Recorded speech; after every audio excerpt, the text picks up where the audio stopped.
Mjomba,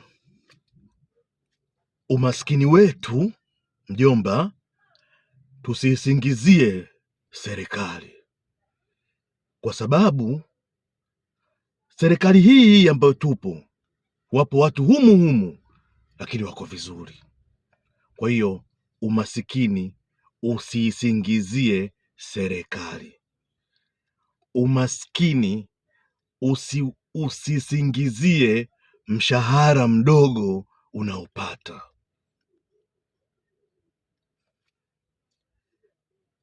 Umaskini wako mjomba unatoka hapa kwenye mindset yako. Je, mindset yako inawazaje azaje na kudadavuaje? Leo umepata 500,000 au 100,000, moja kwa moja unaanza kufikiria kuna kile kijora, kuna kile kiatu da kombaini ambacho kila mtu anacho na unataka ukivae. Kuna yule mtoto mzuri sana ambaye alikuwa anakusumbua kila siku.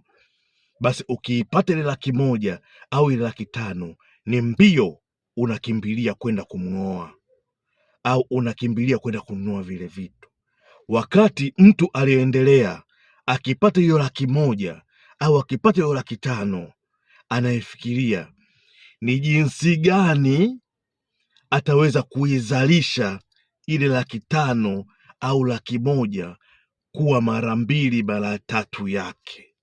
Umenielewa? Hasa mwingine atakuja na maswali akiwa na IQ yake ndogo, hasa 100,000 nipeleka wapi? Huo ni mfano. Ivan the Don, share na wengine, ni follow kama hujani follow, na mafunzo mengi mazuri. Either unajua haujui, utakumbuka. Share na wengine, watajifunza mengi sana na Mungu atakubariki. Bye bye.